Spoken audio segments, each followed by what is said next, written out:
action on Charlie's Angels, 11:30 p.m. weeknights. Channel 5, 40 years of life building Channel 5.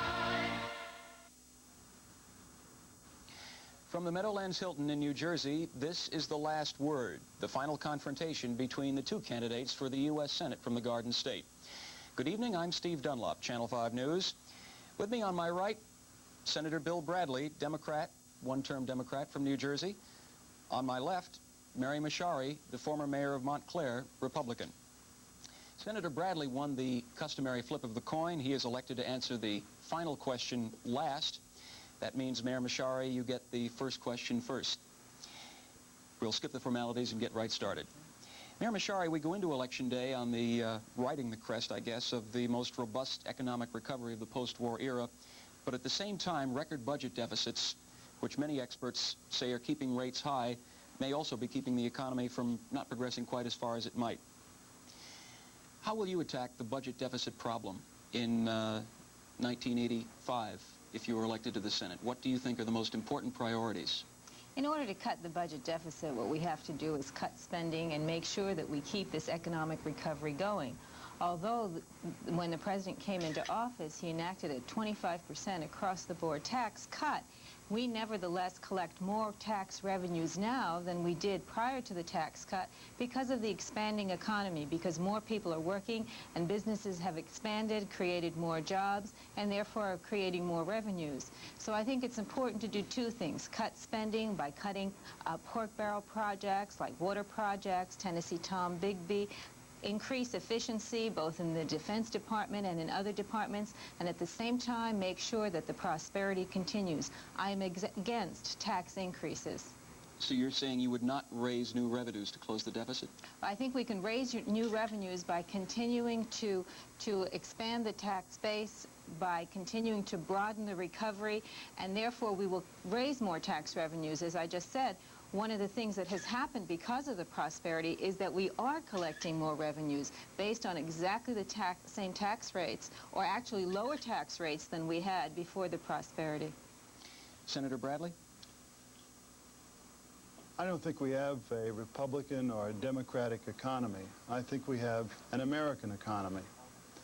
I think in tackling the budget deficit, the key is to have an independent state of mind, to be independent. I've supported President Reagan in some areas. I've supported the budget cuts in 1981, and 1982, and 1984. In fact, I have supported nearly $300 billion in non-defense budget cuts in my term in office. I think that as we look ahead, we have to realize that this recovery, though, is built on a mountain of debt. In the last 4 years, over $700 billion has been added to our national debt. Now, if the Senate had voted as I have voted, the budget in 1985 would be in surplus. The Senate did not vote as I have voted. We're going to have to cut more spending. We're going to have to cut back in agricultural price supports. We're going to have to streamline the health care delivery system, cut back in syn fuels, cut back in some water projects. I also think that we shouldn't eliminate the defense budget from consideration. I think we can get significant savings there. I'd eliminate the MX missile and the B-1 bomber and one nuclear aircraft carrier, saving nearly $50 billion over a 5-year period. And I think we ought to take the opportunity of these gigantic deficits for major tax reform.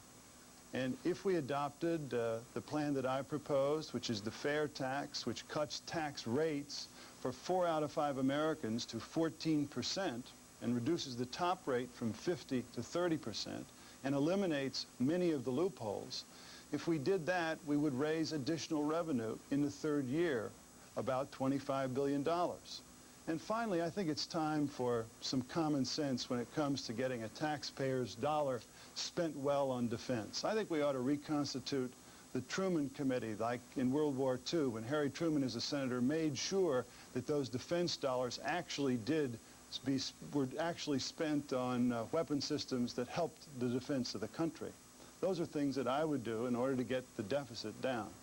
You're saying that your tax plan would only raise an extra $25 billion and only in the 3rd year, yet we're seeing deficits into the hundreds of billions. Well, you know, I'm not prepared to say we need more. I mean, if economic growth continues, we'll have more revenue. That $25 billion figure doesn't take into account anything for the underground economy. I happen to think that when you lower the tax rate, a lot of people will come out of that underground economy. When you simplify the tax system, you will find a lot of people who will then be paying taxes because the Internal Revenue Service won't have to be policing exotic tax shelters, but can spend their time ensuring compliance. So I think we'll actually get more revenues than the $25 billion. You realize that right now, for example, the underground economy in this country is among the 10 largest economies in the world. I think major tax reform will go some direction to closing that underground economy. Mayor Mochary, what do you think of Senator Bradley's tax proposal? It's a variation, I suppose, on the flat rate tax. Well, I think it's curious that now during this election year, Bill all of a sudden wants to lower rates and wants to not increase taxes. In fact, when the President's Economic Recovery Program was introduced in 1981, the mainstay of that program was the 25% across-the-board tax cut. And Bill voted against it. He not only voted against it, but he predicted that it would fail, that it would cause inflation to rise, interest rates to rise, and stop economic growth. He was very wrong in that important economic prediction. In addition to that, over the years, he has tried to undo the tax cut. And that's what he means when he says that if people had voted as he did, we wouldn't have as big a deficit, because we would be paying a lot more taxes. We would be paying, as individuals, 30% more taxes, because a 25% tax cut translates into over 30% tax increase. So I think that this concern for the taxpayer is something that's a newfound thing. In fact, over the last 5 years, he has a consistent record of wanting to increase taxes. Do you favor a balanced budget amendment? Oh, yes, I do favor balanced budget amendment. Anyone who has ever served as a councilman or a mayor in the state of New Jersey knows that the balanced budget amendment is not a phony issue. We have a thing here in the state of New Jersey called a 5% cap. That means that municipal governments cannot increase their expenditures from one year to the next more than 5%. And it's during the time when we were having 12% inflation, there was a tremendous reason for municipal governments to increase their spending more than 5% a year. But because of that cap law, we were forced to be fiscally responsible. And I think the taxpayer benefited tremendously from that cap law, and I think the taxpayer is going to benefit from a balanced budget amendment. Senator? Which balanced budget amendment? That's the question. I voted for a balanced budget amendment that would require the President every year to submit a balanced budget. I voted against the balanced budget amendment that gave a minority of the Senate, 40 senators that could be representing less than 25% of the population of this state, gave that minority life and death control over the economic security and the military security of this country. I'm not prepared to give that minority that kind of power. But for those who do advocate a balanced budget amendment, like Mrs. Mochary, the real question is, how would you then balance the budget? In our first debate of this campaign, I called that the $178 billion question, because next year the deficit is projected to be about $178 billion. Now, it'll take a little time for the amendment to go into effect. If we wait 3 years or 4 years, the budget deficit is projected to be $263 billion. So the question for Mrs. Mochary and for anyone who would advocate the balanced budget amendment is, how would they get cuts or taxes to equal $178 billion next year, or $263 billion in the 4th or 5th year? I haven't heard an answer to that question throughout this whole campaign. So you do not favor such an amendment at this time? Let's turn now to the subject of cuts in the domestic budget. Senator Bradley first. There's been speculation that if President Reagan is reelected, that he'll zero in on cuts next year in areas like farm price supports and middle-class entitlements, VA, college aid, areas that were heretofore considered politically untouchable. Which of these cuts would you support? And I'd like you to be specific. Well, it concerns me very much that he would look to these areas of great importance for so many Americans, particularly the elderly and the disadvantaged. The president gave a hint, I think, of what he would do in the campaign when he said that if you want to see what I will do in the second term, look at what I tried to do in the first term but was unable to do. And for New Jersey, I think that bodes ill. He proposed eliminating the minimum Social Security benefit. He proposed cutting Social Security early retirement benefits by 40%. He proposed cutting federal aid to education by 50%.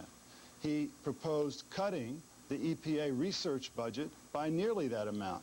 So I am very concerned that in a second term, you might see a full-scale assault on just those public expenditures that are critical to New Jersey.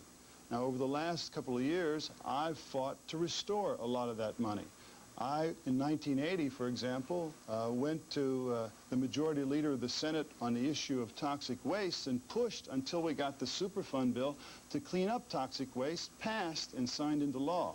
And I did that because that was so important to the citizens of New Jersey.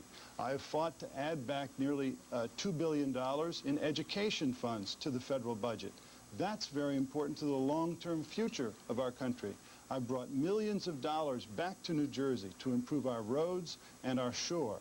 I think the cuts that I mentioned earlier, combined with the fair tax, combined with the Truman Committee, will be what we'll need to get this budget deficit under control.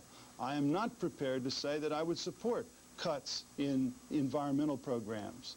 They're too important to New Jersey. I'm not prepared to say I would support cuts in federal aid to education. They're too important to New Jersey. Mayor Mochary? Yeah, I think that one of the things that we have to remember is that we're talking about two very different philosophies during this campaign. We're talking about a philosophy of increased spending and increased taxation that was the keynote and the mark of the Carter-Mondale years and policies and programs. The bill was the second in the Senate in supporting. Out of 100 senators, he was number 2 in support of the Carter-Mondale spending programs and taxing programs. And on the other hand, we're talking about an administration that believes that the role of government should be cut down in terms of the entire economic pie. We have cut taxes, we have to cut spending. We have to cut spending in such areas where government spending is not appropriate or is less appropriate than private sector spending. We have to cut spending, for instance, in synfuels. We have to cut spending in doing the things that the private sector is ready to do, like in the development of alternative energy sources. And at the same time, we have to make sure that we keep taxes low so that people will continue to have incentives to expand and to grow. One of the things that we have seen since we have had a Republican governor in the state of New Jersey, Tom Kean, an excellent governor, is that we have had a lot more clout in terms of getting things for New Jersey. 2 or 3 days ago, Secretary Dole came to New Jersey to support my candidacy. And well, just the day before, it had been announced that New Jersey had gotten a tremendous number of grants for mass transportation and a discretionary grant for roads. That, according to the news bulletins that I had heard, said was the first time that we had got such a discretionary grant. We got that because we had a Republican governor that went after it. According to the secretary, he sat on the telephone and on her doorstep until he got what he needed for New Jersey. I would be the same kind of a senator, a Republican senator that went after members of this administration to get for New Jersey what we need. Before this recent announcement, we were 49th in the nation in terms of what we get from the Transportation Trust Fund at the federal level. We have a very poor record of getting back from Washington dollars as compared to sending them to Washington. In fact, we get back only 69 cents for every dollar that we send. As a member of the majority party, I know that I could improve that record. If I could, Steve, I think I've shown an ability to work with a Republican Senate and Republican President and be effective there, just as I did with a Democratic President and a Democratic Senate. It was in a Republican Senate, for example, that I got New Jersey its first commercial VHF television station. It was in a Republican Senate when I added back nearly $2 billion in education funds. When I got millions of dollars to improve our roads and our bridges, when I got millions of dollars to improve our shore. My point is, if you're an effective senator, if you understand that the job of a senator is a combination of substance, you have to know what you're talking about, procedure, you got to know how to get it done on the floor of the Senate, and personality, you got to understand that when you ask for help from another senator that you'll actually stand a chance of getting it, then you can be effective. I've had to cross the aisle often in order to build coalitions for New Jersey. I'm proud of those efforts, and I think I have delivered for the citizens of New Jersey. Part of my original, if I can just interrupt for a second, part of my original question had to do with middle-class entitlements. And a lot of people are saying that this is the one big area of the budget that no one has touched in the past 4 years, and that they're going to have to touch it in order to bring the deficits down. I'd like to know where both of you stand briefly on the question of middle-class entitlements. Should they be sacrosanct or not? I'm not prepared to look at those until we've had a chance to look at fundamental tax reform, until we've had a chance to scrutinize the defense budget, and until we've made some tough choices on the defense weapon systems, such as the MX and the B-1 bomber. I think our national security is strengthened if we spend money on a stealth penetrating bomber, not a B-1 bomber. The most important middle-class entitlement, or contrary or reverse entitlement, is the tax code. The most important, or among the most important middle-class entitlement, is the home mortgage interest deduction and other deductions that are used by the middle class. I strongly oppose to undo the benefits that the middle class now has in the tax code. As a matter of fact, I went to the Republican Platform Committee to testify that we should not increase tax rates and that we should not undo the home mortgage interest deduction, because those are the things that the middle class benefits from. But I'd also like to say that there's no question in my mind that you have to be a team player to get things done for New Jersey. And I am on the Reagan, Bush, Kane team, and Bill is on the Carter, Mondale, Kennedy team. If I could, Steve, I think that really illustrates the major difference between us. I think a United States Senator has got to be independent. I think that a United States Senator should not be a rubber stamp. When it comes to New Jersey, 35 to 40% of the people in this state think of themselves as independent. They are great ticket splitters. The next U.S. Senator will be a senator 2 years longer than whoever is elected the president.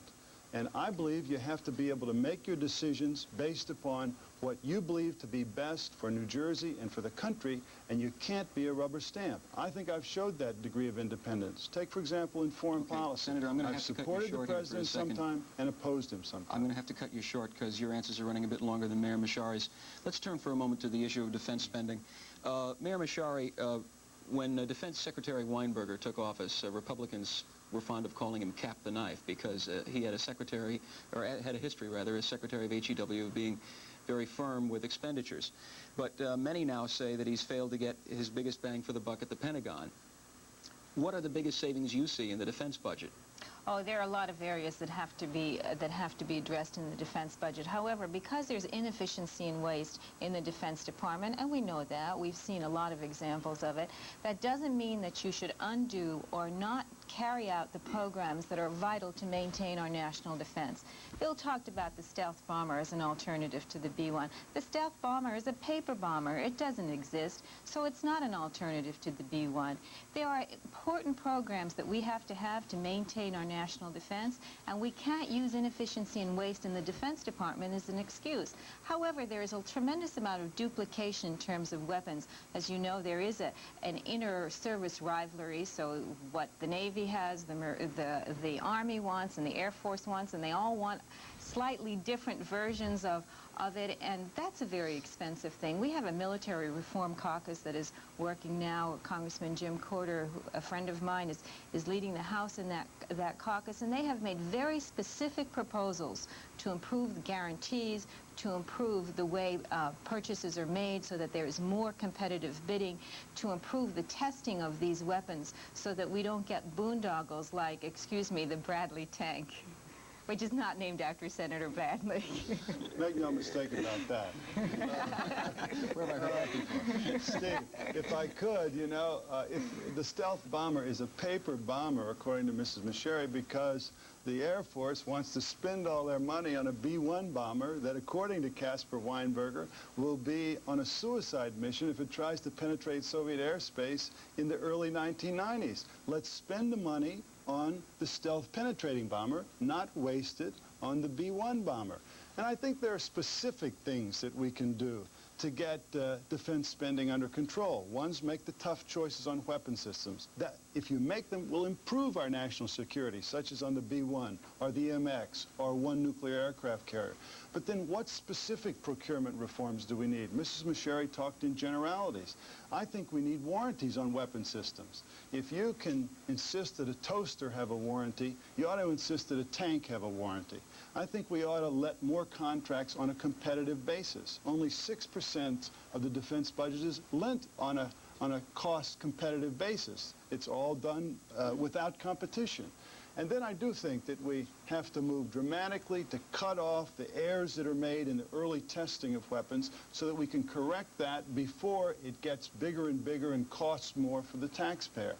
If we do this, we're going to end up with a stronger defense budget and a defense budget that will be capable of following through on a foreign policy strategy. I'm so glad to hear that you agree with me. Turning now to Central America, this question for Senator Bradley: should we or should we not be aiding the Contras in Nicaragua, and why, or why not? No, I don't think that we should be supporting the secret war in Nicaragua. I think it's counterproductive to our interests and contrary to our values. I think it destabilizes the neighboring country of Honduras. It gives the Sandinistas an excuse to even increase more of their military.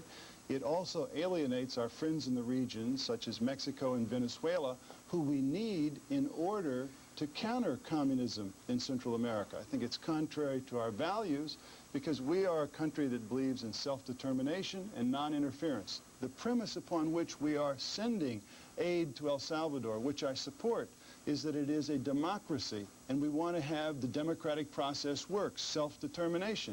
We can't then in the next country try to topple and overthrow the government, which is what that aid is intended to do. And finally, if we're serious about putting pressure on the Sandinistas, we ought to get our friends, the Venezuelans and the Mexicans, to tell them they won't sell them any more oil until they moderate their policies. We have the capability of putting pressure on the Sandinistas, but we haven't. There has been a lot of criticism of the Reagan foreign policies by Democrats who felt that they would not work. In the beginning, there was a lot of criticism of the Reagan policies in El Salvador. And now that we see that they have worked, that that nation is moving toward greater and greater democracy and a greater respect for human rights. And there's criticism of the Reagan support for the Contras in Nicaragua. But we know that Nicaragua is exporting revolution. We know that there are arms moving from Nicaragua to El Salvador. And the Contras are there trying to stop that movement. And we have to continue to support them in that attempt. Who are the Contras? The Contras are people who were part of the original revolution in Nicaragua. Then the Sandinistas refused to maintain or to keep their promise of creating a true democracy, and many of the original members of that revolution then became disheartened and became Contras. And they are the ones, they are genuine Democrats who want to be able to participate in the Nicaraguan government. And I think we should help that process. There are elections that are going to be held, but none of the true alternative candidates are involved in those elections because the elections were rigged in such a way that they didn't feel that they could be fair. I think we have to continue to try to do in Nicaragua that which we have been very successful in doing in El Salvador, which is to move the nation to being a true democracy. We're starting to run out of time, so these will be the last two questions. One has to do with religion and politics. It's become a very big issue in the campaign, and perhaps surprisingly so to some. Some people will say that religion and politics, there should be a very strong line drawn. Others will say that politics is nothing more than the acting out of moral judgments, and that requires some, perhaps, religious belief. Ms. Mochary, you, as I understand it, favor school prayer but oppose tuition tax credits, and Senator Bradley, your stand is the opposite. You favor tuition tax credits but oppose school prayer. I'd like from both of you, starting with you, Mayor Mochary, to explain your underlying philosophy briefly. Okay, my underlying philosophy is I do not believe that religion and politics should be mixed. But I do believe that we have a strong and clear mandate to have freedom of religion, freedom of expression. And I think that freedom of religion and freedom of expression includes the freedom to allow children, if they wish to pray in school, to allow people to have their children pray in school on a voluntary basis, or not pray if that's what they choose to do. Local school boards and teachers make very important decisions for our children. But if there's a question as to who is going to decide about the prayer, the children can take turns in leading the class in a prayer or not leading the class in the prayer. Senator, but there's a second part to your question that has to do with the tuition tax credits. If we had a federal surplus, I would support tuition tax credits. But in view of the fact that we have very limited resources, in view of the fact that we need more money for public education and that we have a national deficit, at this point, I would not support tuition tax credits. Quickly, Senator Bradley. I'm glad she's changed her position on the last point. I think that, people are religious beings and political beings. Therefore, politics and religion will always be intermingled. This country is based on a separation of church and state. People came to this country believing that they could worship freely. I think the only real danger is when one orthodoxy comes to predominate over the others. And here, I think, in considering political debate about religion and politics, it's best to follow what Cardinal Bernardine said, which is, test the other person's logic, but never question the other person's motives. And I believe if we did that, we would have, I think, a better atmosphere. On the school prayer question, I support prayer. I think it's important for a healthy spiritual life. I support the right of an individual to pray, a child to pray, anywhere, anytime. What I don't support is a teacher coming into the classroom and telling that child and all of the children in the class that they will pray in a certain way. I think that what is voluntary to an adult is not voluntary to a child. And the pluralism of our country is too important to be lost on a sectarian battlefield. I think we ought to emphasize character, we ought to emphasize responsibility, and we ought honesty, and all of those values in our classrooms without turning it into a sectarian battlefield. Final question, and I'll have to limit you to 30 seconds apiece since we are almost out of time. Mary Mochary first. Are we better off now than 4 years ago? Oh, there's no question that we're better off now than 4 years ago because of Ronald Reagan's policies that were opposed by Mondale and Bradley. And I think we can be even better off 4 years from now if we continue in the direction of following those policies. I think it's very important to remember that we have to have a government that not only protects people but also leaves them alone, allows them to live their lives. This is a contest between two competing philosophies. A philosophy which believes in the people and has faith in the people on the one hand, that's the Reagan-Mochary philosophy, and on the other hand, a philosophy that believes the government has to answer all the questions and tax people in order to be able to solve everybody's problems. It's a clear choice. Thank you. Senator Bradley? When the only grandfather I ever knew came to this country, he went to work in a glass factory, and he worked hard for 30 years and did his best.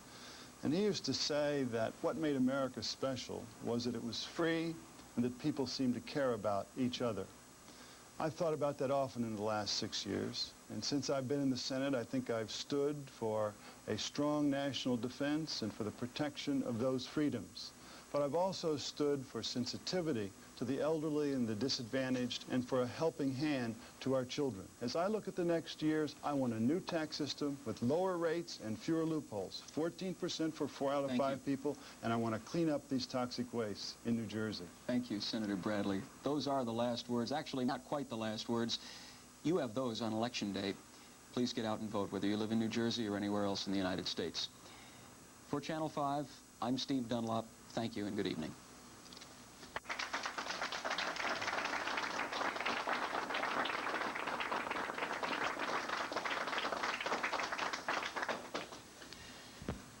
Okay. It's all over. All over but the shouting, I guess. We're supposed to be chatting here about almost anything because we're on camera now for an extra 45 seconds. 45 seconds. What's a good show? Is this the first time you've actually faced each other Not really. face to face? We've done it 8 times. But I mean, You mean across actually, a table yes, like I this, think so. looking at each Usually other. we've been sort of side by side with the moderator in between. Yeah. Yeah. Well, But it Yeah, we've doesn't been really side by- doesn't- make any difference since we both look into the camera. that's right. That's right. Yeah. Well, I don't look as well as Bill does that very well. I think need a little it more looked, practice.